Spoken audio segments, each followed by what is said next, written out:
하나님 아버지 감사합니다. 사랑합니다. 2015년 4월 30일 목요일 저녁입니다. 4월달 말일입니다. 주님, 이제 두 나라 네 번째, 오늘 두 나라는 마무리하는 강의입니다. 주님, 함께 해주시는 은혜 늘 감사합니다. 이 은혜 끝까지 간직하면서 오직 주님만 의지하고 신뢰하면서 걸을 수 있도록 도와주시옵소서. 이 자리에 참석했고 또 인강으로 들어와 있는 분들, 주님, 저들의 삶도 주님께서 주장하시고 주님 손에서 결정나는 모든 일들이 될 수 있도록 인도하여 주실 줄 믿습니다. 감사합니다. 주 예수님의 거룩하신 존함으로 기도드립니다. 아멘. 네, 오늘 두 나라 마지막 시간입니다. 네 번째. 이번 주일부터는 또 새로운 강의를 해야 되고, 사실은 민수기도 6장까지 하고서 7장부터 안 나가고 있습니다. 제가 다 알고 있습니다. 또 재림에 관한 것도 그리스도의 심판석에 올라 승 부분까지 하고서 그것도 이어가야 됩니다. 그래서 결국은 다 이어갈 겁니다. 그렇게 어설프게 끝나는 것들이 몇 개 있습니다. 그것도 이제 다 해야 되고, 또 이제 주일날부터는 새로운 것들로 또 들어갈 생각입니다. 오늘 두 나라 마무리 짓는 그 시간입니다. 어저께 그 얘기했습니다. 하나님과 가장 중요한 거, 하나님과 관계와 교제가 있는데, 사실은 우리는 교제 부분에다가 거의 신경을 쓰고 있습니다. 물론 이것도 필요합니다. 교제, 다른 말로 하면 섬김이죠. 그래서 교리를 바로 배우지 않으면요, 교회에서 이것부터 가르칩니다. 하나님과 어떻게 기도하고 어떻게 돈 드리고 어떻게 신앙생활을 해야 되는지.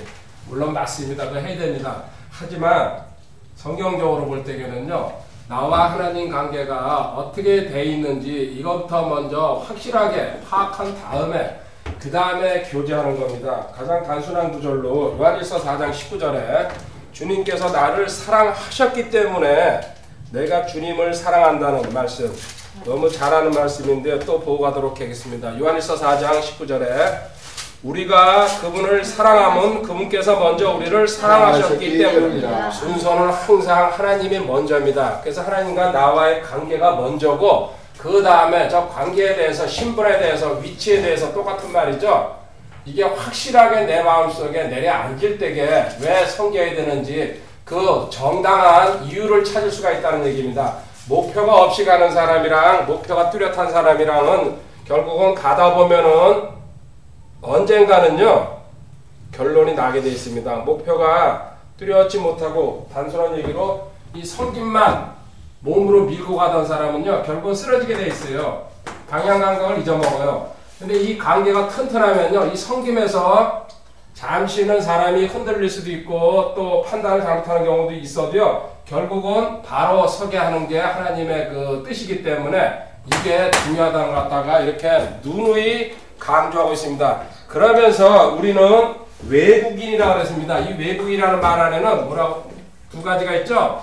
외국인, 나그네와 순례자라는 얘기입니다. 지금 이 땅에서 대한민국 사람으로 살아가고 있지만 실질로 내 고향은 하늘나라라는 얘기죠. 그래서 여기 잠시 그리스도의 대사로서 빛과 소금의 역할을 하라고 파견 나와 있습니다. 증인된 삶을 살라고. 여기는 잠시 거쳐가는 데입니다. 근데 이 땅에다가, 그래서 하나님을 사랑하지 말고 이 땅에다가 묻어놓지 말고 하늘나라에다 저축하라고, 모든 논리가 단순한 데서 이렇게 출발하는 겁니다. 너가 그 사고방식이 확실하면은 나를 보고 항상 또 나를 위해서 살아갈 것이다. 왜? 영원히 만나서 같이 살아야 될 분이시기 때문에 그렇습니다. 그러면서 어저께 그거 마무리했는데, 오늘 이야기 다시 이제 연이어서 하도록 하겠습니다. 자, 이제 이렇게 해가지고요, 관계 부분에 대해서 어저께 공부했는데요, 관계에서 한 발짝 더 이제 넘었으면요, 하나님께서 우리한테 주신 게 있습니다. 하나님의 성품이라고 그러죠. 신의 성품. 이 신의 성품에 대해서 오늘 마무리 공부입니다. 베드로후서 1장 4절입니다. 베드로후서 1장 4절.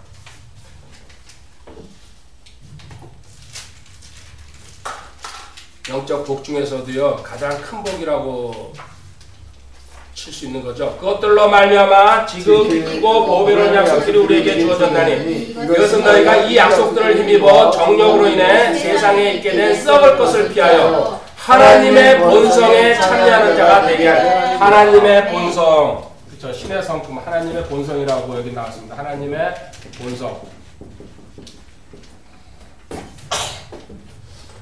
역시 여기서 등장하는 게 두 가지 성품이죠. 새 성품과 옛 성품입니다. 새 성품은 영으로 표현되고 옛 성품은 육으로 표현되는 겁니다. 자, 새 성품. 이게 신의 성품입니다. 이거는 영적 분별력이 이제 생기기 시작합니다. 이 신의 성품이 들어요. 구원받아야 된다는 얘기입니다. 그리고 기쁨이 있습니다. 물론 사람이기 때문에 슬플 때도 있고 좌절할 때도 있습니다. 하지만 하나님으로 인해서 오는 잔잔한 기쁨, 또 자유함을 누립니다. 그리고 안식이 있습니다. 이게 신의 성품입니다. 이러면서 맺는 게 성령의 열매죠. 갈라디아서 5장 22절, 23절에 있습니다. 성령의 열매. 같이 읽어볼까요? 성령의 열매. 그러나 성령의 열매는 사랑과 기쁨과 화평과 오래 참음과 부드러움과 선함과 믿음과 온유와 절제니 이 같은 것을 대적할 법이 없느니라. 아멘. 그렇지만 이제 우리는 알고 있습니다. 이 새 성품만 우리한테 있는 게 아니고 뭡니까? 옛 성품이 같이 간다는 게 이게 늘 고민이 되는, 이 고민도 안 한다 그럴 때겠요. 그 사람은 사실은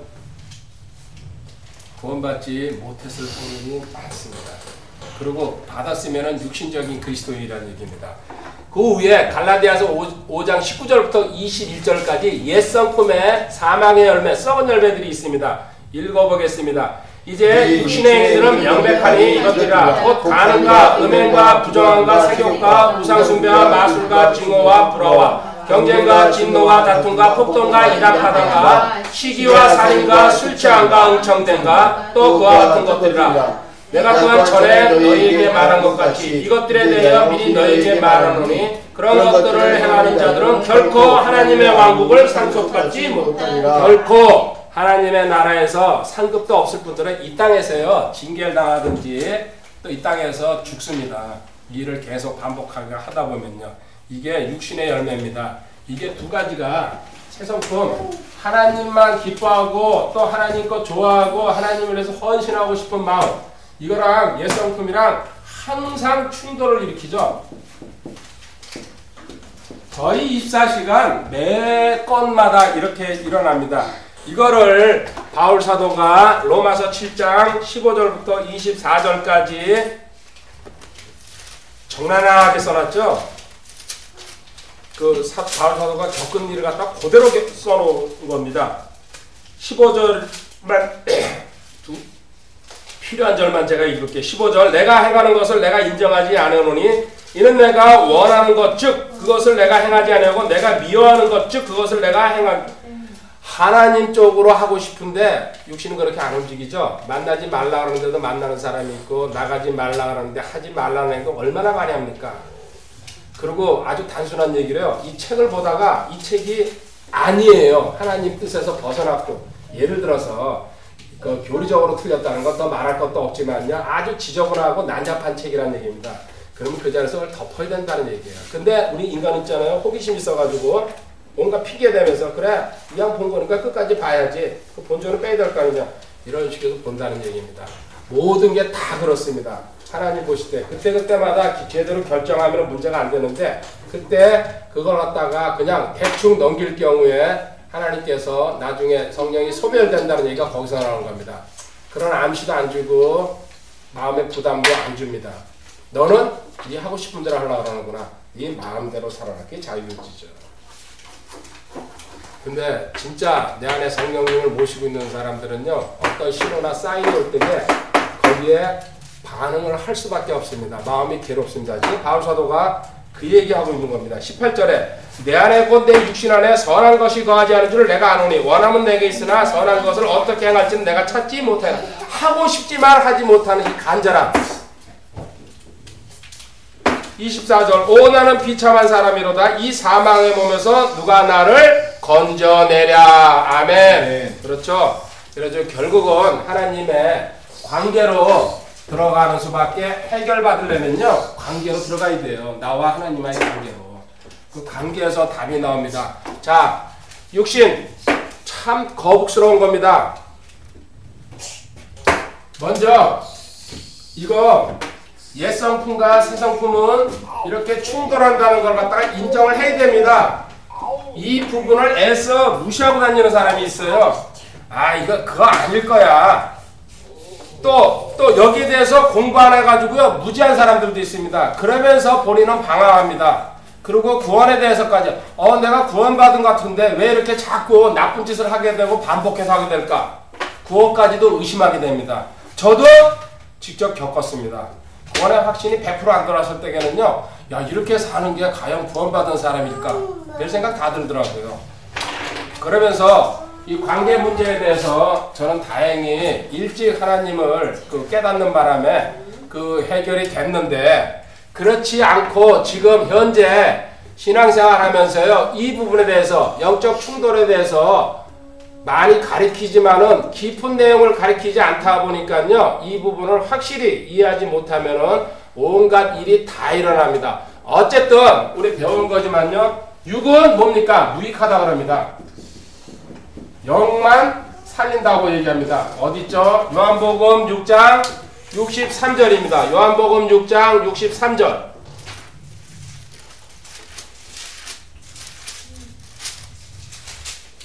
살리는 것은 영이며 육은 아무것도 유익하게 하지 못하느니라. 육은 아무것도입니다. 아무것도. 전부 다 하라는 얘기죠. 내가 너에게 이르는 말들은 곧 영이요 생명이라. 하나님 진리의 말씀만 영이고 생명이라고 얘기하고 있습니다. 아멘. 그래서 이 육에서 나오는 게 두 가지인데 뭡니까? 첫 번째는 죄가 나오고 두 번째는 죄들이 나오죠. 이건 다른 겁니다. 죄는 sin, 죄들은 sin, 지죠? 복수죠? 어떻게 구별합니까? 죄는 내 밑바탕 본성에서 나오는 겁니다. 죄들은 요 본성에서 나오는 열매들이에요. 완전히 구별되는 겁니다. 그래서 세상에서는요 뭐만 따집니까? 요거 죄들, 드러난 사실만 따져가지고 사람을 재판해가지고 영창에다 보내잖아요. 이거 해결이 안 됩니다. 세상적인 방법으로는.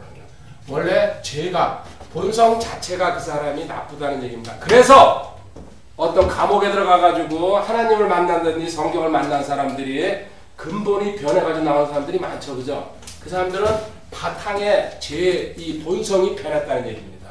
이게 원래 정상적인 이 방법인데 세상에서 이거 우리 부모들도 이 부분을 모르면요 아이가 나쁜 짓을 저질렀을 때 그 나쁜 짓만 가지고 그것도 얘기를 해야 되죠. 근데 그 나쁜 짓 안에 그 일을 저지를 수밖에 없는 본성 자체가 아직 변하지 않았다는 얘기예요. 이 본성을 변하게 해주는 게 우리한테 문제입니다. 요거 구별해서 써놓은 데가 정확하게 있습니다. 요한일서 1장 8절 9절입니다.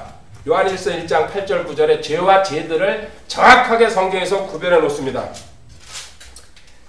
만일 우리에게 죄가 없다고 우리가 말하면 우리가 우리 자신을 속이며 또 진리가 우리 속에 있지 아니하리라. 죄가 없다고 할 때 본성의 죄입니다. 신입니다. 원죄. 그러니까 우리 바탕에 애초에 아담의 자손은 다 갖고 있는 뿌리. 근데 9절에 보면요. 만일 우리가 우리의 죄들을 자백하면 그분께서는 신실하시고 의로사 우리의 죄들을 용서하시며 모든 불의에서 우리를 깨끗하게 하시는. 금방 우리의 죄들이라고 했습니다. 이 죄로 인해 가지고요. 죄들. 이거는 주님께서 전부 그래서 우리 과거의 죄, 현재의 죄, 미래의 죄를 할 때 어떤 겁니까? 밑에 있는 걸 얘기하는 거예요. 다 용서하셨어요. 주님께서. 단지 뭡니까? 자백은 해야 됩니다. 이 자백 안 하면 어떻게 됩니까? 징계로 들어가는 거죠. 구원받았으면요. 그럼 이 죄는 어떻게 됐을까요? 죄는 용서하거나 우리가 해결할 수 있는 문제가 아닙니다. 이거는 죄는 정죄받는다고 합니다. 저주. 그래서 이거는 해결할 수 있는 방법은 딱 하나밖에 없습니다. 죽어야 됩니다. 죽어야 돼요. 이 죄를 갖다가 용서받기 위해서는. 그리고 우리 다 죽어야 된다는 얘기예요. 그렇게 따지면요. 예외 없이 아담의 자손은. 누가 대신 죽었어요? 그거? 예수님이 대신 죽었다는 얘기 맞습니다. 이것 때문에 돌아가신 거예요. 이거는 살아셔도 그냥 용서해 줄 수 있어요. 자백만 하면. 그렇죠? 그래서 이것 때문에 죄 근본적으로. 그래서 우리가 죽어야 되는데 우리가 죽으면 이 세상 하나님 창조한 의미가 없어지잖아요. 하나님의 형상으로 창세기 1장 28, 29절에 그 말씀하신 게. 그러니까 주님께서 대신 돌아가시고 우리는 그때 뭔가 같이 죽었다는 얘기예요. 그때 예수님과 같이 십자가에서. 처리하는 방법이 전혀 다른 겁니다.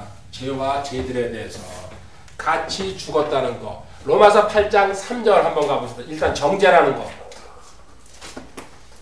그래서 성경 읽을 때에 공부를 하게 되면요, 구별해서 읽는 이제 눈이 생깁니다. 아, 죄들. 그래서 왜 정죄가 필요할 때는 죄를 얘기하는 거고, 용서가 필요할 때는 죄들이라는 얘기죠. 8장 3절에 율법이 육신으로 말미암아 연약하여 능히 하지 못하는 것을 하나님께서는 하셨나니 곧 자신의 아들을 죄 많은 육신의 모양으로 보내시고 또 죄로 인하여 육신 안에서 죄를 정죄. 여기 죄 단수입니다. 그리고 정죄. 죄는 죽어야지 그 값을 치를 수밖에 없다는 것. 이 위에 거는. 그래서 주님이 대신 정죄받으셔가지고 죽었고 우리는 그 안에서 같이 처리됐다는 얘기. 로마서 6장 6절입니다. 그 뒤에 우리가 이것을 알거니와 우리의 옛사람이 금과 함께 십자가에 못 박힌 것은 죄의 몸을 멸하여 이제부터 우리가 죄를 섬기지 아니하니. 여기 죄의 몸 단수죠. 위에 원래 원죄 뿌리 내 안에 있는 근본적인 이 본성. 자, 이제 여기서 아주 심각한 얘기가 나옵니다. 그러면 내가 내 죄를 갖다가 없앴다는 얘기예요. 근데 왜 이게 계속 나오죠? 이 없앴다는 걸 갖다가 지금 읽었어요. 그죠? 옛사람이 십자가에 못 박혀가지고 나도 같이 죽었다고. 이걸 아직 여기지를 못해서 그런 거예요. 11절에 나와 있잖아요. 이 여김을 하려고 지금 성화의 길을 가려고 발버둥 치는 거죠. 여기 접근도 못하고 이걸 이해도 못하고 아니라고 그런 사람은 어쩔 수 없지만요. 11절 읽어봅시다. 이와 같이 너희도 너희 자신을 죄에 대하여 참으로 죽은 자여 하나님께 대하여 예수 그리스도 우리를 통해 산 자로 여기자. 참으로 2000년 전에 죽었다. 진짜 안 죽었는데. 근데 여기집니까? 아직 안 여겨져요. 이게 문제라는 얘기예요. 저도 아직 100% 여겨지질 않습니다. 만약에 100% 여겨졌으면요, 저는 완전한 성인이라는 겁니다. 그죠? 뒤에서 후광이 번쩍번쩍. 그리고 내가 말하는 건 다 이루어지는 거예요. 물통에 물 들어가 있어. 그러면 물통에 저절로 나와요. 그래. 100%예요. 여겨 조용해. 네. 여겨진다는 이 한마디가 아직 여기 참으로 죽은 자 분명히 이랬어요. 그죠? 그런데 아직 그 진짜 죽지 않았다고 느껴지고 그게 머리에 왔다 갔다 하기 때문에 이걸 갖다가 반복해서 읽고 공부하고 여겨지게 하나님 도와주세요. 계속해서. 그리고 여겨지게 행동하는 수밖에 없어요. 어떤 상황이 왔어요. 이제 그게 나쁜 짓이에요. 근데 그걸 해요. 하고 나서는 후회하죠. 양심 때문에. 저도 그래요. 근데 이게 여겨진 사람은 어떻게 되는 줄 아십니까? 성경에서 말하는 그 뜻은 그거예요. 그 나쁜 짓 자체 들어서지를 않는다는 얘기예요. 확실히 알고서. 저거를 하면은 안 돼 이러면서 발을 안 들여놓는. 그게 여겨진 사람이 확실해요. 근데 절반 정도 가다가 돌아오는 사람, 별 사람 다 있잖아요. 아, 이제 이 짓 더 하면 안 되는구나. 이거는 100% 여겨진 게 아니에요. 그래서 저도 100%까지는 100%는 안 될 것 같습니다. 하나님 99%까지는 어떻게 올라갈 수 없을까요? 그걸 목표로 지금. 그래서 그런 목표도 안 잡는 사람은 제가 볼 때는 이제 심한 말 하면 안 되겠네요. 별 볼링하는 사람이라고 취급하고, 그래도 목표라도 뚜렷하게 잡고 가면요, 어떻게 압니까? 하나님께서 불쌍해가지고 그죠? 이루어줄지. 근데 그런 의식도 없이 나는 그냥 대충 갈 거야. 그런 사람이 제일 못났고 불쌍한 사람입니다. 일단은 요 육은 아무 필요짝도 없는데, 그러면서 죄와 죄들에 대해서 정확하게 구별하고 결국은 연합을 하려면요, 관계와 이런 부분에 대해서 확실하게 깊이 파고 들어가야 됩니다. 절대로 그래서 성경에서는요. 육은 무익하기 때문에 신뢰하거나 의지하지 말라고 합니다. 빌립보서 3장 3절에 있습니다. 우리가 지금 현재 하는 행동의 거의 전부가 육입니다. 육, 자하고 본인은 열심히 뭔가 하는 것 같지만요. 실질적으로 이게 100% 여겨진 사람이 하나님께서 영적으로 일한다고 받아들인다는 얘기죠. 100%까지는 안 될 것 같습니다. 제가 자꾸 100% 그러는데 빌립보 3장 3절 영으로 하나님께 경배하고 그리스도 예수님을 기뻐하며 육체를 신뢰하지 않은 우리가 곧 하나님 영으로 진리로 하나님 말씀으로 그리고 또 뭡니까? 이 새 본성으로 거듭난 새 본성으로 하나님 앞에 섬기라는 얘기죠. 교회 안에는 그렇지만 이런 내용은 고사하고 전혀 성장하지 못하는 사람들이 많습니다. 뭐라고 해요? 육신적인 그리스도인이죠. 고린도전서 3장 1절부터 3절까지 보고하도록 하겠습니다. 누구든지 다 이 단계는 거칩니다. 그 교회 안에 이런 사람들 수두룩합니다. 형제들아 내가 영에 속한 자에게 말하는 것 같이 너에게 할 수 없어서 육신에 속한 자 곧 그리스도 안에 있는 갓난아이들에게 말하는 것 같이. 갓난아이 에로이같이요. 그죠? 빨리 저거 밑에 있는 거 벗어야 되는데 팬티 하나 있는 거. 아까도 앉아있다 보니까 한방태가 그냥 내려앉는 것 같더라고요. 내가 너희를 저주로 먹이고 음식으로 하지 아니하였나니 이는 지금까지 너희가 그것을 능히 감당하지 못하였으며 지금도 능히 못하기 때문이라. 너희가 아직도 육신에 속하였도다. 너희 가운데 시기와 다툼과 분열이 있으니 너희가 육신에 속하여 사람들처럼 걷지 않으니 육신에 속하여 자연인들처럼. 그리고 육신적인 그리스도인의 특징이 세 가지요. 시기, 다툼, 분열. 교회 안에서 이런 일 몰고 다니는 사람들은요 육신적인 그리스도인이라는 얘기예요. 잠시 싸울 수는 있어요. 사람인데. 근데 이게 본격적으로 이런 행동을 하는 신앙생활도 많죠. 저도 많이 겪었습니다. 시기, 다툼, 분열이 특징이에요. 그 사람들. 이런 식으로 벗어나지 못한 사람들이 엄청나게 많습니다. 성경에서 이런 옛사람을 벗으라고 합니다. 하나씩 집어 던져야 됩니다. 옛사람 놓으란 얘기죠. 에베소서 4장 22절부터 24절에 있습니다. 에베소서 4장 22절부터 24절 이전 행실에 관하여는 너희가 속이는 것으로 가득한 욕심들에 따라 부패한 옛사람을 벗어버릴 것을 가르침을 받았으니 너희의 생각의 영 속에서 새롭게 되라. 또 너희가 하나님을 따라 의와 참된 거룩함으로 창조된 새 사람을 입을 것을 가르침을 받았으니 옛사람은 벗고 새 사람을 입으라. 간단하게 서너 개만 어떻게 벗고 입는지 보도록 하겠습니다. 첫 번째가 옛사람 벗는 육신한테 가능하면 기회를 주지 말라. 그런 일에 접근하지 않는 게 가장 좋습니다. 눈으로 보지 않고 애초에 발을 들이밀지 않는 게. 로마서 13장 14절입니다.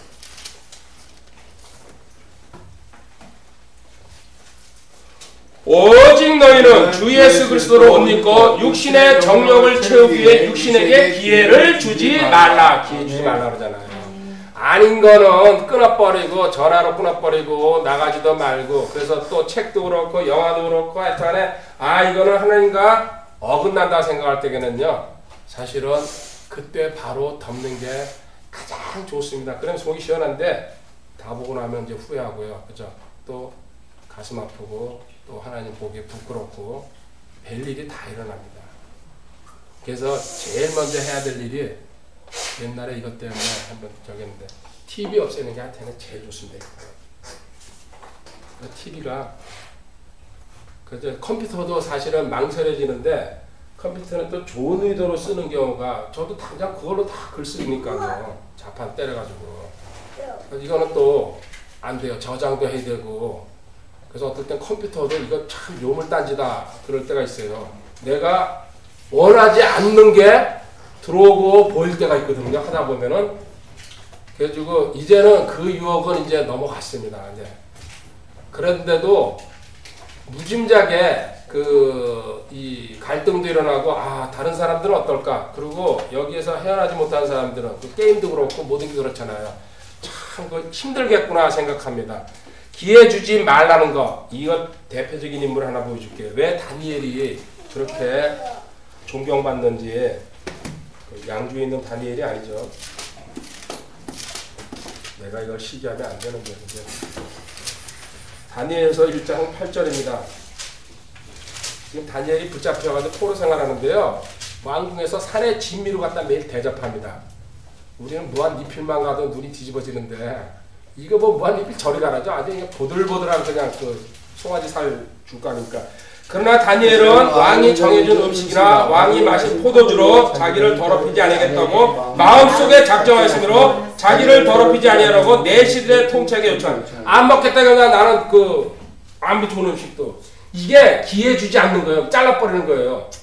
목숨이 어떻게 된다는 걸 하나님한테 맡겼다는 얘기입니다. 근데 결과 어떻게 됐어요? 항상 승리했잖아요. 그죠? 하나님께서 절대적으로 보호해줍니다. 이런 사람들.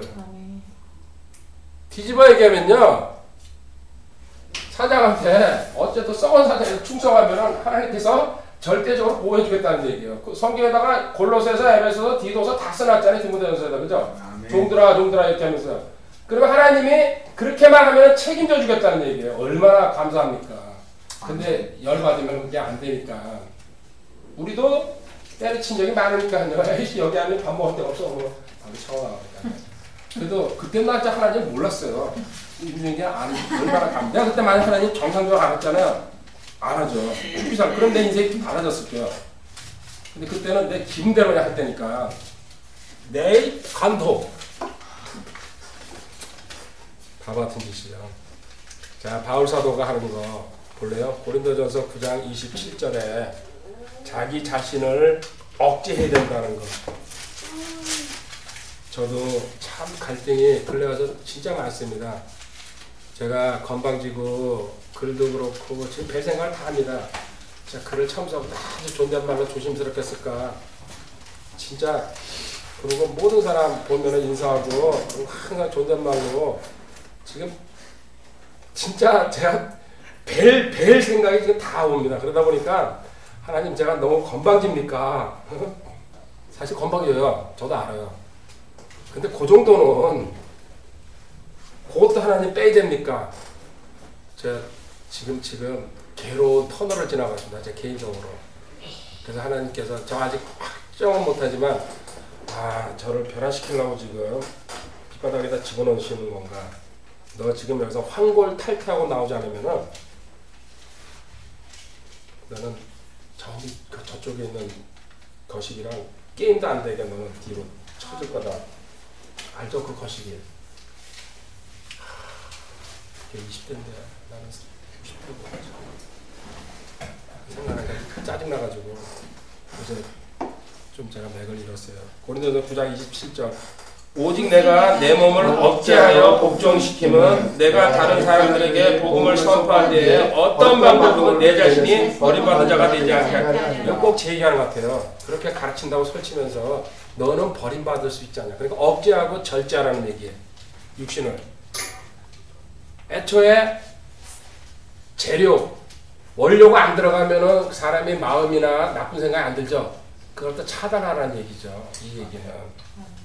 베드로전서 2장 11절에도요. 나그네 순례자로서 살아가면서 육신의 정욕을 상가라고 거기 나와 있습니다. 그렇죠? 베드로전서 2장 다 같은 말을 돌려서 놓은 거죠. 나그네와 순례자인 너에게 간청하노니 혼을 대적할 수 육체의 정욕들을 상가라. 아까는 기회를 주지 말라. 지금 바울 사도는 절제하라. 똑같은 얘기입니다. 이제 절제 아까 이제 다니엘은 잘했는데 절제 못해가지고 망신살 뻗친 사람의 대명사 다윗은 참 양쪽을 왔다 갔다 한 사람입니다. 사무엘하 11장 1절 2절에 가면요.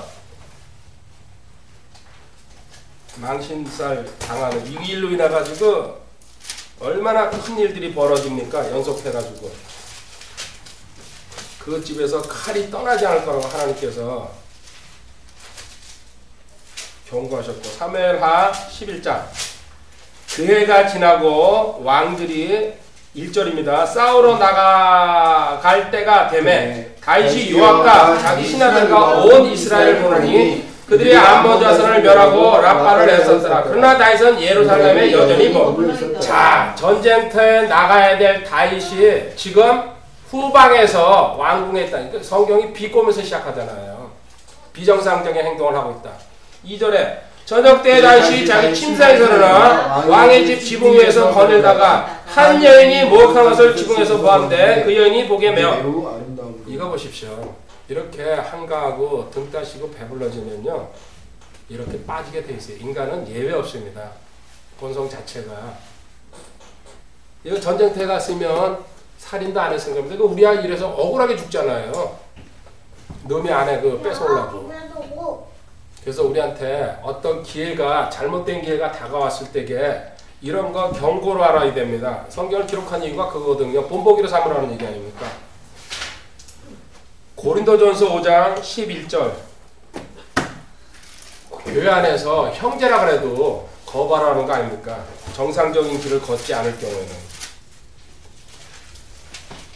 그러나 내가 이제 너에게 쓴 것은 만일 형제라 불리는 어떤 사람이 음행하는 자이거나 탐욕을 부리는 자이거나 우상숭배자이거나 욕설하는 자이거나 술 취하는 자이거나 강탈하는 자이거든 사귀지도 말고 그런 자와 함께 먹지도 말게 하리라. 어떻게 보면 지독한 말씀입니다. 교회 안에 그러면은 남을 사람이 별로 없습니다. 그래도 어쩔 수 없습니다.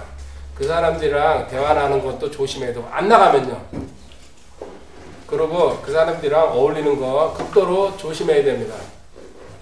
근데 이제 우리 공동체 같은 경우에는 그런 걱정이 없습니다. 왜? 제가 이런 걸 계속 읽기 때문에 당사자가 여기에 해당되면요. 아, 나는 가라는 소리구나. 그렇게 알아들을 겁니다. 그렇지 않겠습니까? 그죠? 아니면 지가 고치든지 둘 중에 하나예요. 딴 사람 물들게 하면 안 된다는 얘기죠. 차라리 저는 그 한 사람 뽑아낼 겁니다. 근데 대신 당사자가 고치겠다든지 분명히 내가 개선하겠습니다. 이렇게 된다 그러면은 그거는 용서해 줘야 됩니다. 근데 계속해서 반복해서 다른 사람이랑 싸우거나 또 그 일로 인해 가지고 계속 말썽이 문제가 될 것 같으면은 그 사람을 징계하고 빼내는 게 너무나 당연한 성경적인 순서입니다. 이렇게 육신적으로 행동하거나 육신을 따라갈 때에 절대로 덕될 게 하나가 없다는 것. 대신 육신에게 기회를 주지 않고 항상 영적으로 눈을 돌려야 됩니다. 성장하기 위해서. 말씀의 젖을 사모하라는 것. 베드로전서 2장 2절입니다.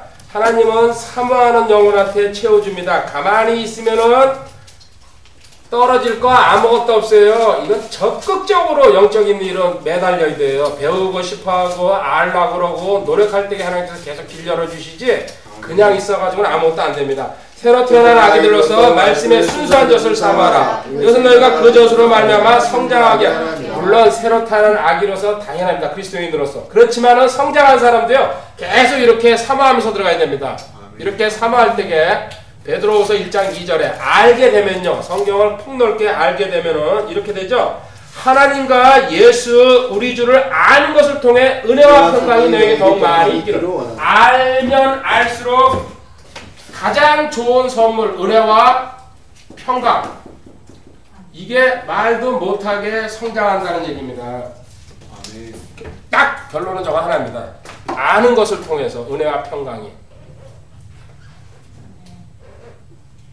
마무리로 마태복음 26장 41절에 주님께서 그래서 육신은 약하고 영은 하고 싶지만은 방법은 없다. 깨어서 기도하라고 합니다. 마태복음 26장 41절에 너희가 시험에 빠지지 않게 깨어 기도하라. 참으로 영은 원하되 육이 약하도다. 아멘. 저도 영이 팔팔 끓을 때에는 초기죠. 깨어서 기도하고 고사하고요. 밤새도록 기도해도 아무 문제가 없었는데 지금은 솔직히 잠자리에서 잠들기 전에요. 길게 하면은 10분에서 20분 하면요. 벌써 눈이 넘어가요. 그냥 뒤로. 그래서 하나님 누워서 기도할게요. 그러다가 가버려요. 자, 그래서 내 자신이 불쌍하다는 생각이. 그래서 그거 하나님 이제 어저께도 그래 뜯어고치겠습니다. 조금씩 시간은 늘려가는 수밖에 없어요. 한 번에 1시간 하면요. 그 다음날 1시간 자요. 그러니까 그건 소용없어요. 그러니까는 5분씩 늘려가는 방법밖에 없어요. 제가 옛날에 하던 방법이거든요. 아니, 다시 밤기도 최소한도 30분에서 1시간은 그거 오래 한다고 좋은 건 아니에요. 물론 오해하고 듣지 마시기 바랍니다. 근데 기도에 분량이 있는 사람들은 5분 해도 되는 사람, 10분 해도 되는 사람, 30분 해도 1시간 해도 되는 사람 다 각자가 분량이 있다 보니까요. 최소한도 하나님 1시간을 할 수 있도록 해주세요. 지금 살아남아야 되는데 이렇게 해가지고는 안 될 것 같습니다. 그리고 이렇게 지금 말하고 있지만요. 제 마음은 절박합니다. 분명히 다시 뭔가 붙들고 찾아 올라가야 되는데 길은 잡은 것 같은데 100%하지 저를 자는 건가? 너는 또 자명을 아무것도 못 먹는다. 그래서 각자 자기 그 라이프 그 리듬에 맞게 아침이 좋은 사람, 또 낮이 좋은 사람, 밤이 좋은 사람. 근데 저는 밤에 혼자 아무도 물론 낮에도 그 기도하지만은 밤이 가장 좋습니다. 조용할 때. 그러면은 깊이 빠져들어갈 수 있으니까요. 각자가 다 다르죠. 자, 이렇게 해가지고 하나님께서 자, 육신 하나도 볼 거 없다는 얘기입니다. 그러면은 너가 뭐 해야 되냐? 이제는 하나님 앞에 산제사 드려야 된다. 산제사 공부하면서 오늘 그 두 나라 마무리하도록 하겠습니다. 산제사 어디 있습니까? 로마서 12장 1절입니다. 우와, 잘하시네요.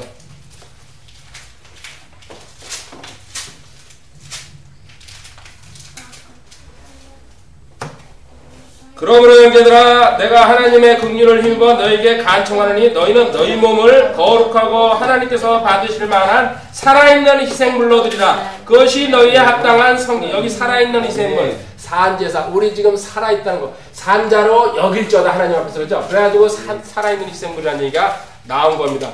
다른 말로 하면요, 모든 걸 주님 처분에 맡긴다는 뜻이에요. 지금 산제사 드린다는 얘기. 하나부터 10까지 내가 숨쉬고 어디 가고 뭐 밥숟가락 하나 드는 것까지 전부 다 하나님한테 내 생각, 내 눈으로 보는 거, 내 코로 냄새 맡는 거, 귀로 듣는 거, 입으로 말하는 거, 손으로 발 이거 전부 다 하나님 처분에 맡긴다는 뜻이에요. 그래서 먹든지 마시든지 오직 주의 영광을 위해서 어디 있습니까? 고린도전서 10장 31절. 그 다음에 살든지 죽든지는요. 살죽 어디 있습니까? 예, 로마서 14장 8절. 그럼 14장 8절. 그 다음에 말하든지 행하든지. 요거는 생각이 잘 안 나죠. 이게 뭡니까? 골로새서 3장 17절에 있죠.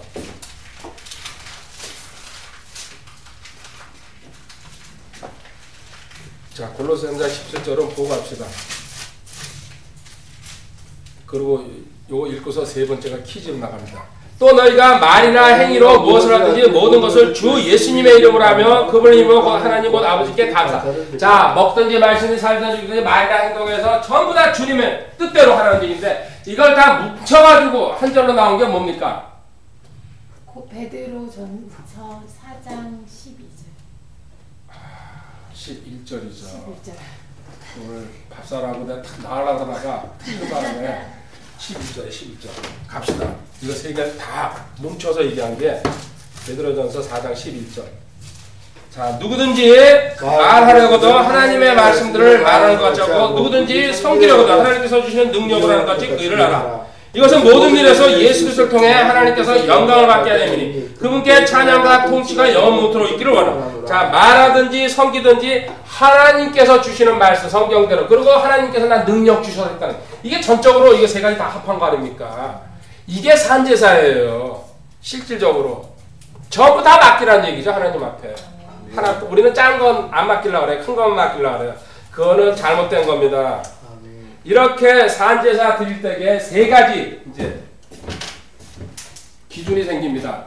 첫 번째, 그 섬김의 동기가 변하죠. 함인데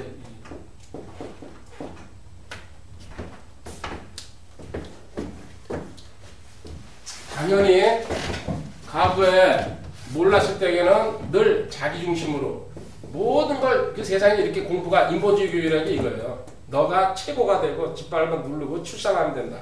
자기 중심에서 뭐야? 주님 중심으로 바뀌는 겁니다. 왜? 그분이 나를 사랑하셨다는 걸 갖다가 알기 때문에 아까 시작할 때 읽은 게 그겁니다. 요한일서 4장 19절. 그거는 생략하고 주님께서 나를 사랑하시면 내가 그분을 사랑한다는 얘기. 그래서 이거를 바꿔서 고린도후서 5장 14절 15절에 바울 사도는 이렇게 써놨죠. 주님의 사랑을 깊이 알수록, 그러니까 용서 크게 받은 여인이 그걸 알면은 더 깊이, 그냥 막 머리로 닦고 발로 키스하고 그러는 거 아닙니까? 고린도서 5장 14절 15절. 이는 그리스도의 사랑이 우리를 강권하기 때문에 우리가 이같이 판단하노니 곧 한 사람이 모든 사람을 위하여 죽었으면 모든 사람이 죽었느니라. 그분께서 모든 사람을 위하여 죽으신 것은 살아있는 자들이 이제부터는 자기들을 위하여 살지 않고 오직 자기들을 위하여 죽었다가 다시 일어나신 분을 위하여 살게 하려 합니다. 아멘. 주님을 위해서 살게 하기 위해서. 그래서 찬송가는 열심히 아골골짝 빈들에도 복음 들고 간다고 그러죠. 실제로 안 하면서. 그래서 여기서 한 발짝 더 나가서 베드로는 이렇게 얘기합니다. 베드로전서 1장 8절에 진짜로 네가 주님 사랑을 알고 섬긴다 그러면요. 베드로전서 1장 8절에 너희가 그분을 보지 못해, 우리 사실 실제 못 봤어요. 그죠? 2000년 전 일인데 사랑, 지금 사랑하죠? 기록만 가지고도 사랑하잖아요. 지금도 너희가 그분을 보지 못하나 믿으며 이루 말할 수 없고 영광이 가득한 기쁨으로 아멘. 아멘. 지금 이런 상태가 돼야 된다는 얘기예요. 이게 자기 중심에서 주님 중심으로 바뀐 사람의 그 고백할 수 있는 말씀입니다. 아멘. 보지 못하지만은 기뻐한다는 거. 그리고 내 마음속에 두신 그 기쁨은 다른 사람들의 재산이 늘어날 때 또 딴 사람들이 뭐요? 5억 뭐 퇴직금을 받는다 그런 거 소용없어요. 거지은행이지 뭐지. 자, 10편 또 이거 또 앱으로 보고 있는 거 아니야? 아니 뭐 자기네만 못 봤나? 10편 4편 7절. 주께서 내 마음속에 두신 기쁨은 그들의 곡식과 포도즙이 불어날 때의 기쁨보다 더 크니이다. 그렇죠? 아멘. 실질적으로 진짜 이 주님과의 잔잔한 교제 속에서 누린 기쁨은요, 세상 어디서 줄 수가 없다는 거. 동기가 이렇게, 섬김의 동기가 변하고요. 두 번째, 섬김이 자세가 변합니다. 두 가지만 얘기할게요. 어떤 식으로 자세가 변하는지. 사무엘상 3장 10절에 가면은 사무엘이 하나님께서 부르실 때 처음에 한 번, 두 번 실수하잖아요. 그죠? 자기 스승이 불렀는 줄 알고. 사무엘상 3장 10절에 주여 말씀하옵소서 종이 듣겠나이다. 그러죠? 보고 갑시다. 사무엘상 3장 10절에 주께서 오셔서 서시고 다른 때와 같이 사무엘아 사무엘하고 부르시니 그때 사무엘이 응답하되 말씀하옵소서 주의 종이 듣나이다. 아멘. 뭔가 혹시나 환상이나 어떤 상황에서 이런 일이 분명히 벌어질 수 있다는 얘기입니다. 그때 말씀하옵소서 종이 듣겠다. 신약성경에 누가 이렇게 했습니까? 사도행전 9장에 가면요 바울이 이렇게 했습니다. 사도행전. 이거를 너무나 잘 알고 있잖아요. 구약성경 깨고 있죠. 그러다 보니까 이거는 주님이시고 하나님이시구나 직감적으로 하는 거죠. 뒤집어진 다음에 사도행전 9장 6절에 가면요 5절에 그가 이르되 주여 누구시니까 하니 주께서 이르시되 나는 내가 핍박하는 예수라 가시체를 걷어차게 내게 고생이라 하시거늘 6절에 그가 떨며 놀라 이르되 주여 내가 무엇을 하기 원하시나이까. 그냥 말씀하옵소서 하는 거예요. 이제 앞으로 내가 그냥 즉각적으로 변해버리잖아요. 하나님이시구나 그냥 금방 알아버리는 거예요. 이게 우리가 일으켜야 될 자세고 반응이에요. 하나님께서 사인 줄 때게 주여 아멘. 말씀하옵소서. 주여 내가 무엇을 해. 이거 지금 사도행전 나중에 읽어보십시오. 바울이 간증할 때 계속합니다. 내가 무엇을 해야 될 겁니까? 이런 식으로 계속해서 간증할 때도 이 얘기를 하고 있습니다. 그러면 뭐 해야 됩니까? 딱 두 가지입니다. 첫 번째 뭡니까? 복음 전파예요. 이거는 절대적인 사명입니다. 어느 누구도 예외 없습니다. 우리는 꼭 선교사만 하고 또 뭐 가르치는 사람 뭐 이런 사람 아니에요. 누구든지 이 사명.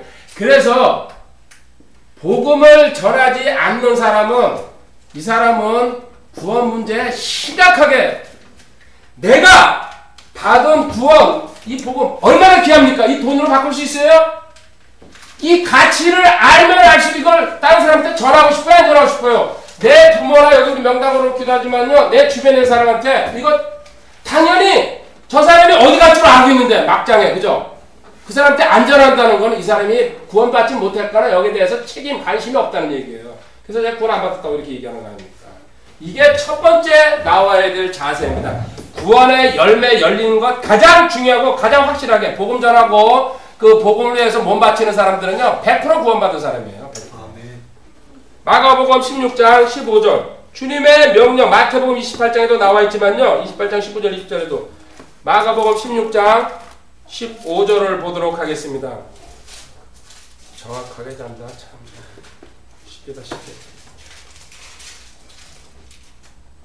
그분께서 그들에게 이르시되 너희는 온 세상에 가서 모든 창조물에게 복음을 선포하라. 명령이잖아요. 주님께서 승천하시기 전에. 사도행전 1장 8절에 땅 끝까지 이르러 그저 내 증인이 되라고. 그때 성령의 능력 구원 받은 다음에 그 성령의 능력을 받는다는 얘기예요. 너가 구원 받지도 못하고 복음 전하는 그 밥통 같은 짓거리죠. 보고 갑시다. 그래도 사도행전 1장 8절. 이거를 제가 왜 이렇게 꼬박꼬박 어떨 때는 안 읽으려고 하냐면요. 파일을 듣는 사람들요. 성경을 이거 안 읽어주면요. 사도행전 8장 하면 자기도 찾아보지도 않고 그냥 뭔지도 모르고 그냥 넘어가요. 그래서 제가 귀찮아도 읽어주는 거예요. 예? 기분 좋네요. 오늘 밥 사시기 바랍니다. 오직 성령님께서 너에게 임하신 뒤에 너희가 권능을 받고 예루살렘과 온 유대와 사마리아에서 그리고 땅의 맨 끝 지역까지 이르러 나를 위한 증인이 되리라. 아멘. 성령의 권능을 받고 구원 받은 다음에, 능력 받은 다음에 두 번째 뭘까요? 자세가 이제 변합니다. 첫 번째 복음 접촉, 두 번째 물질관이 달라집니다. 그동안은 그냥 죽기 살기로 모아가지고요 내 거라고 붙잡고 앉아가지고 투자하고 저축하고 이게 변화가 돼버립니다. 그래서 이 변화가 서서히 되는 사람도 있는데요. 급격하게 되고 확실하게 결정적인 두 가지라고 보죠. 복음 전파하는 거랑 이 물질 다루는 거 보면요. 아, 저 사람이 확실하게 변화됐구나. 정확한 증거입니다. 누가복음 16장 13절에요. 하나님과 만몬은 겸하여 섬길 수 없다고 딱 잘라서 그냥 얘기했어요. 두 주인이라고 그러죠. 누가복음 16장 13절. 종이 결코 두 주인을 섬길 수 없나니 이는 그가 한 주인을 미워하고 다른 주인을 사랑하거나 혹은 한 주인을 떠받들고 다른 주인을 업신여길 것이기 때문이라. 너희가 하나님과 만몬을 겸하여 섬길 수 없느니라. 아멘. 하나님과 만몬은 절대로 같이 가지 않는다. 하나님 만몬. 물질신이죠. 만몬은. 세상에서 이거 최고라고 칩니다. 이거 없으면 못 삽니다. 죽는 줄 압니다. 그렇지만 하나님은 그러면 그거 최고라는 얘기는요. 하나님은 D라는 얘기죠. 교회 다니면서도 잘 이렇게 보시기 바랍니다. 물질관이 정리 안 된 사람들 무짐작에 많습니다. 자기 거 붙들고서 남한테 또 지체들한테 하나 나눌지 못하는 생각. 왜 이렇게 물질은 돈 돌고 돈다 그러죠? 왜 이렇게 물질은 하나님한테 드려야 될까요? 균등의 원리라고 그러죠? 이걸 갖다가 성경에 나와 있는 용어입니다. 이거. 하나님은 이걸 갖다가 원칙으로 삼고 계시기 때문에 이게 어딘지 아십니까? 고린도후서 8장. 와, 고린도 후서까지도 갔다는 게 대단하십니다. 8장 12절부터 15절까지인데요. 좀 길지만 12절부터 읽어볼게요. 먼저 자원하는 마음만 있으면 사람이 가진 것에 따라 주께서 그것을 받을 것이요 그가 갖지 아니한 것은 무리하게 하는 거 하나님 원치 않는다는 얘기죠. 있는 것 가지고 자원하는 마음. 13절 나의 뜻한 바는 다른 사람들은 편안하게 하고 너희는 짐을 지게 하는. 야, 니들도 그 고린도교회 빼내가지고요 딴 데는 잘 먹고 잘 살게 하고 니들 고생시키려고 하는 짓이 아니고 13절에 답이 나왔습니다. 다만 균등의 원리를 따르는 것이니 곧 이제 이번에는 너희의 넘치는 것으로 그들의 부족함을 공급하고 또한 그들의 넘치는 것으로 너희의 부족함을 공급하여 균등하게. 자, 지체들의 안에 가지고 있는 돈을 갖다가요 하나님께서 뺑뺑이 돌린다는 얘기예요. 요 사람 거 빼가지고 요로 주고 너는 그게 남기 때문에 물론 돈은 남을 수가 없습니다. 그죠? 아무리 많이 써도 더 채우고 싶은 게 돈이에요. 근데 하나님은 얼마 있으면 너 산다는 걸 알기 때문에 일로 돌리고 또 너가 부족할 때 일로 넘겨주고 이게 하나님의 지금 균등의 원리라는 얘기예요. 근데 이거 깨닫지 못하는 사람은요 꽉 옮아지고 못 내놓습니다. 빼내야지 하나님께서 뒤에서 채워준다는 걸 갖다가 모르는 사람이에요. 그 사람. 그래서 내놓을 줄 서슴없이 내놓을 줄 아는 사람한테 이놈은 돈 잘 쓰는구나. 그러면 계속해서 그 사람한테 돈을 밀어넣는 겁니다. 정확하게 쓸 줄 알기 때문에. 근데 돈까지 딱 붙들고 앉아있잖아요. 그러니까는 그 큰 회사들이 처음에는 주의는 심다 어쩌고 하면서도 다 나가고 도망가잖아요. 왜 그런지 아십니까? 겉으로 그렇게 행동했다는 얘기입니다. 눈에 보이는 신앙으로. 실질적으로 하나님 손에 올바르게 가는 예를 들어서 기독교 기업이를 이루면요. 절대로 그렇게 하나님께서 거꾸로 세워 망하게 하지는 않다는 얘기죠. 열매를 보고 항상 안다는 얘기예요. 결과는 끝에 가 보고 우리는 판단해야 되는데 처음에 그냥 잘하고 뭐 저가면요 그냥 어우 저긴 최고다. 내가 이 손으로 이렇게 꼽을 수 있는데 그런 기업들 이제는 그런 몰상식한 행동을 저는 안 하겠습니다. 모든 게 다 이제 걸립니다. 공개적으로 이렇게 말은 망치는 주고 싶은데 좀 거시기 회사들 안 하겠습니다. 어쨌든 균등의 원리 이 말씀을 깨달은 사람은요 주면은 하나님께서 필요할 때 또 나한테 채워준다는 거 이런 지금 나와있던 절대적인 법칙입니다. 15절이죠. 이것은 기록된 바 많이 거둔 자도 남지 않았고 적게 거둔 자도 모자라지 않았더라. 이게 무엇입니까? 만나 거둘 때 하는 얘기입니다. 자기는 아주 왕창 걷었어요. 근데 뭐예요? 썩어버리게 해봤잖아요. 하나님이. 그날 먹을 것만 딱 놔두고. 쓸데없는 짓거리죠. 그렇게 되는 거. 물질에 대해서. 그리고 하나님은 이제 참고로 썩은 물질들은 하나님은 바라지 않습니다. 부정한 물질이라죠. 이거 부정 물질. 이거 가지고 참 얼마 전에 제가 행간에 기억납니다. 미국에 있는 어떤 교회인데 어떤 사람이 사기를 쳐가지고 엄청난 돈을 헌금했나봐요. 한 5년, 10년 전에. 근데 교회가 갔을 때 내가 사기 쳤습니다. 그러지 않았겠죠. 근데 이제 사기 친 게 몇 년이 지나서 피라미드 뭐 그런 저거였나봐요. 몇 년이 지나서 보러가지고 많은 사람이 거기 그 재산을 털어놓고 망했잖아요. 근데 알고 보니까는 이 사람이 이제 붙잡혔는데 고백하는데 나 교회가 헌금했다 그런 거예요. 교회에서 난리가 난 거죠. 실질적으로 5년 전인가 10년 전에 받은 돈이 어떻게 남아있겠어요. 다 써버렸지. 그리고 이제 그래서 교회에서 이제 회의가 열렸는데 자 지금 교회에서 그 돈도 턱도 없이 없을 뿐더러 만약에 만들어 준다 그래도 이거는 재정적으로 문제가 된다. 헌금 받은 걸 다시 돌려준다는 얘기 아닙니까? 근데 또 들어보니까는 그 많은 사람들이 그 일로 해서 피해를 받고 있다는 얘기입니다. 그 교회를 원성이 자자하잖아 일단. 그러니까 교회에서 방법을 구안했어요. 그 일을 위해서 교회 자기네 홈페이지에다 배너를 만들고 이 일에 동참하실 분들 교회 헌금과 관계없이 특별 헌금을 해달라고. 참 기가 막힌 아이디어 썼다. 그래서 그걸로 지금 돈이 채워주기 때문이다. 현재 진행이에요. 예, 현재 진행. 얼마 전에 내가 본 거니까. 자 그런 아이디어가 이렇게 그래서 성경에서 있잖아요. 그런 돈 만약에 알았으면은 받으면 안 된다고 보여줄게요. 잠언 15장 8절. 모르고 받는 거죠, 사실은. 근데 사실은 알고도 액수가 크면 눈 찔끔니까 그거 받아야죠. 저도 괴로울 겁니다. 일단 받아놓고 한 3일만 기도해보고서 결정할게요. 잠언 15장 8절에 악인의 사악한 자의 희생물은 주께 가져간 것이나 복받은 자의 기도는 그분께서 기뻐하시는. 여기 사악한 자의 희생물이라고 그랬죠? 구체적으로 신명기 23장 18절에 나와 있습니다. 아주 지금 시대로 얘기하면 구원받지 못한 사람이 드리는 그 헌금이 되는 거고, 신명기 23장 18절에 너는 창녀의 품삯과 개의 몸값은 어떤 선한 일로든 주 내 하나님의 집에 가져오지 말라. 이 둘은 주 내 하나님께서 더럽게 버는 돈, 창녀의 품삯과 개의 몸값은 남창이죠. 위에 보면요, 남색하는 비정상적으로 돈 버는 돈을 하나님 앞에 가져오지 말라는 얘기입니다. 그 17절 보면. 그래서 세상 속다면은 뭐 개같이 벌어서 하나님 그렇죠. 원치 않습니다. 정상적으로 벌어라 합니다.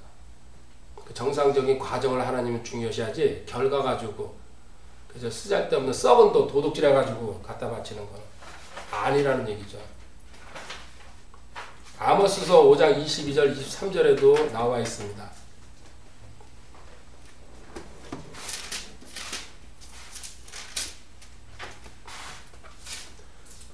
비록 너희가 나를 위하여 번제한 물과 너희의 음식 헌물을 드릴지라도 아모스 5장 22절 내가 그것들을 받지 아니하며 너희의 살찐 짐승으로 드리는 화평 헌물도 내가 중히 여기지 아니하라. 너는 내 노래소리를 내 앞에서 없애라. 내 현악기의 곡조를 내가 듣지 아니하라. 찬양해도 쓸데없다는 거죠. 비정상적인 그 행동으로 드리고 바칠 때에는.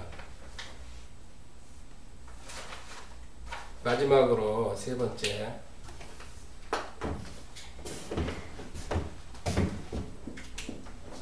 이렇게 산제사 드리는 사람의 특징입니다. 재림에 대해서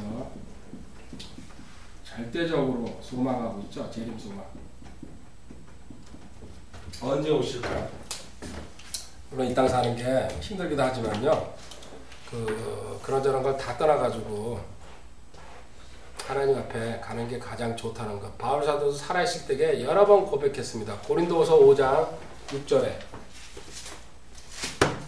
대사도도 이랬으니까 우리도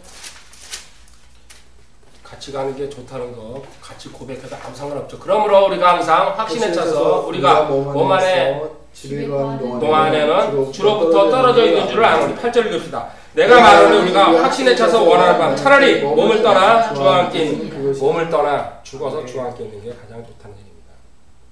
빌립보서 1장 23절도 마찬가지입니다.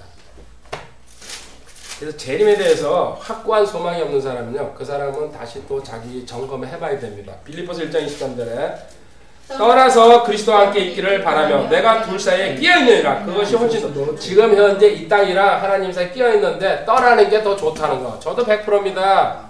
그래서 계시록 22장 20절에 마라나타, 그죠? 주 예수여 오시옵소서. 그렇게 항상 아멘 주 예수님이요. 이것들을 증언하시는 분께서 이르시되 내가 반드시 속죄를 하시는도다. 아멘 주 예수님이여 과연 그와 같이 오시옵소서. Even so come이죠, 영어로. 그리고 이 사람들이 갖는 이제 재림 소망한 사람이 이것만 말로 그냥 주님 오시옵소서 이렇게 하면 안 됩니다. 여기서 자세가 돼 있으면서 이래야지 이 말이 필요한 거지. 그건 안 하면서 무조건 입술로만 주님 오시옵소서 그러면 안 되죠. 자세가 요한일서 3장 3절이죠. 자기를 늘 깎아간다는 얘기죠. 순결하게. 그분 안에서 이 소망을 가진 자마다 그분께서 순결하신 것 같이 자기를 순결하게 순결을 갖추라고. 하나님 앞에 만나야 되니까는 그때 부끄러움 없이 쓰려고. 그럼 순결하게 어떻게? 요한일서 2장 그 옆에 15절에 제일 먼저 세상이나 세상에 나서 살아가지 말라. 어떤 사람이 세상을 살면 아버지의 사랑이 있어요. 첫 번째가 세상과 관계 끊으라는 얘기입니다. 세상도 이 땅에서 살아가고 있지만요, 세상과 깊숙이 연관 맺을 생각하지 말라는 게 첫 번째입니다. 왜? 주님께서 요한복음 17장 14절에 선을 그어놨어요.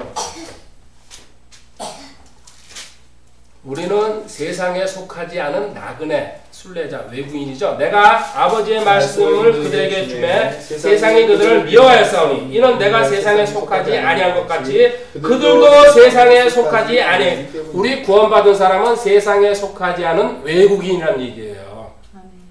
그런데 세상에서 살라고 발버둥 치죠? 몸부림치죠? 안 된다는 얘기죠. 그래서 세상에서 살아갈 때에 디도서 번째 2장 12절입니다. 디도서 2장 12절. 그래서 어쩔 수 없이 이 땅에서 살아가야 됩니다. 주님 부르시는 그날까지. 그런데 살아가되 이렇게 살아라는 얘기죠. 우리를 가르치시되 경건치 않은 것과 세상에 속한 정욕들을 우리가 거부하고 이 현세에서 맑은 정신을 가지고 의롭게 하나님의 뜻대로 세상에 속한 정욕들, 아까 처음에 얘기한 것들 그 상가하고 거부하고 피하고 그죠? 정욕을 거부하고 뭔 뜻대로요? 하나님의 뜻대로 살아야 된다는 얘기입니다. 하나님의 뜻대로 살면 어떻게 될까요? 주여 하나님의 뜻대로 살면 행복을 많이 받죠. 그죠? 네? 핍박. 그렇죠. 야, 어디 있죠? 핍박받아요. 핍박받아. 하나님 이제 행복해요? 디모데후서 3장 12절에 있습니다. 같은 12절이잖아요. 디모데후서 3장 12절. 아까 맑은 정신으로 하나님 뜻대로 살면요. 하나님께서 그 뒤에다 이렇게 써놨어요. 참으로 그리스도 예수님 안에서 하나님의 뜻대로 살고자 하는 모든 자는 핍박을, 여기 행복이에요? 핍박이에요? 핍박. 근데 좀 너무하죠. 두 번째, 핍박받는다는 얘기예요. 이 세상. 우린 나그네로서 살아갈 수밖에 없는데, 근데 하나님은 하나님의 뜻을 자꾸 강요하십니다. 근데 핍박받을 거 각오해라. 그러면서도 마지막으로 하나 봐야 될 게 베드로전서 2장 12절. 이게 다 12, 12, 12로 나가고 있습니다. 12가 많은 것들이. 베드로전서 2장 12절에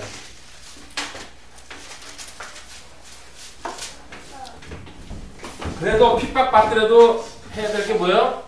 정직입니다. 정직. 그 세 가지. 이 세상에 너희들이 몸담고 세상을 사랑하지는 말아야 되는데 아까 요한일서 2장 15절에서 그러면서 맑은 정신 갖고 하나님 뜻대로 살아라. 그러면 핍박 100% 받게 돼 있다. 핍박 안 받으면 그 사람 타협하고 있고 연합하고 있는 거예요. 그렇게 살 때 그래도 정직해라. 같이 읽어봅시다. 베드로전서 2장 12절.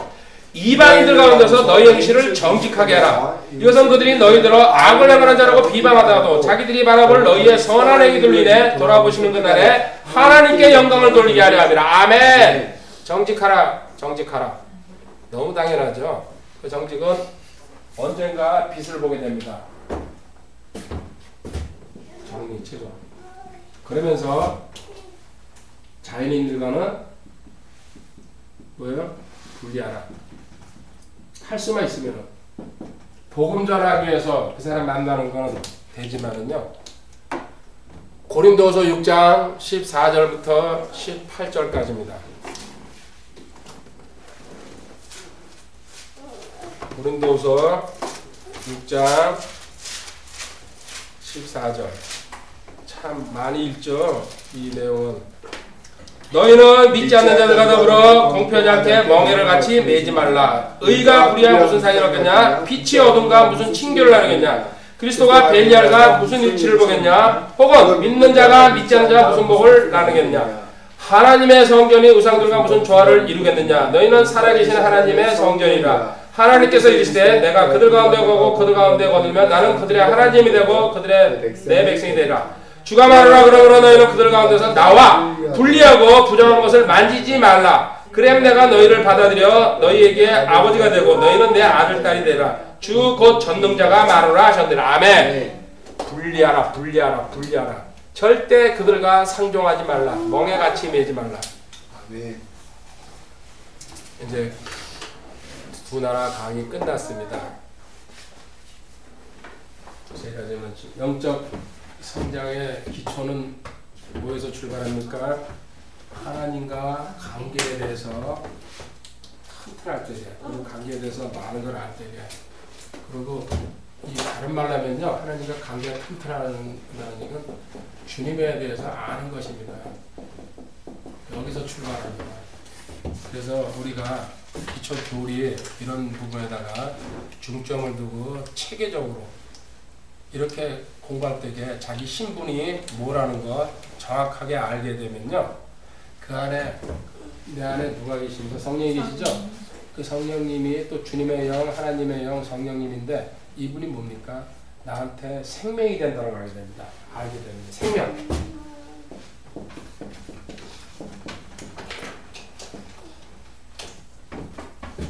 생명이 왜 중요할까요?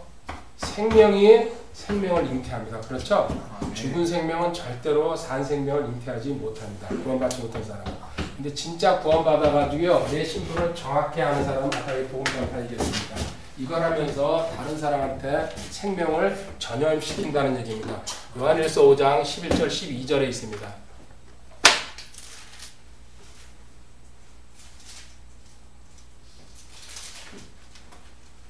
요한일서 5장 11절 또 그 증언은 이것이니 곧 하나님께서 우리에게 영원한 생명을 주신 것과 이 생명이 그분의 아들 안에 있다는 것이라. 아들이 있는 자에게는 생명이 있고 하나님의 아들이 없는 자에게 생명이. 이 말은요, 이 안에 진짜 생명이 있다는 걸 확실히 아는 사람은 이 생명을 전파하게 돼 있어요. 이 생명은 흘러나가게 돼 있다는 얘기입니다.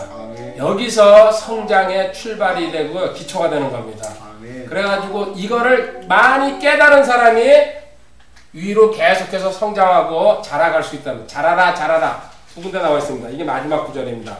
이거 이제 맞추면은 제가 이제 디모데 땡 디모데 땡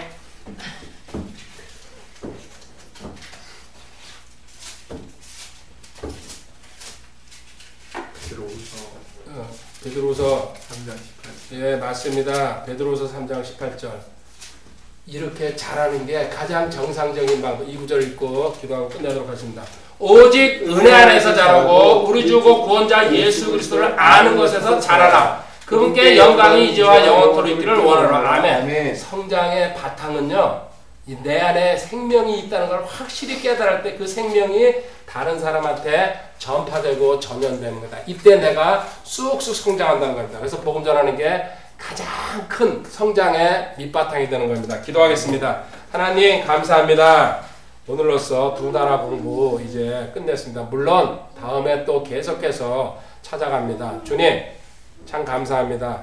깨닫게 하시고 또 이 파일 듣는 분들 중에 혹시나 주님 아직도 변화되지 못하고 구원받지 못했으면 그 자리에서 무릎 꿇고 하나님 주님을 인격적인 자신의 구세주로 받아들일 수 있는 은혜도 허락하여 주시옵소서. 주님 구원받았으면 바른 헌신이 무엇인지 성경적인 진리대로 섬길 수 있도록 주님께서 길 열어 주실 줄 믿습니다. 저희들 참 부족합니다. 하지만 하나님 것 하나씩 하나씩 알아가면서 기쁨도 넘치지만 주님 또 해야 될 일이 점점 더 많아진다는 거 절절히 깨닫습니다. 주님께서 힘, 지혜, 능력 주실 줄 믿습니다. 이제 다시 한번 떨치고 일어나서 하나님 자녀답게 살아갈 수 있는 은혜도 인정해 주실 줄 믿습니다. 감사합니다. 주 예수님의 거룩하신 전함으로 기도드립니다. 아멘.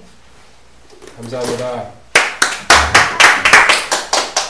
예, 고맙습니다. 안녕히 들어가세요. 네, 방송 끄겠습니다. 해피 뉴 이어.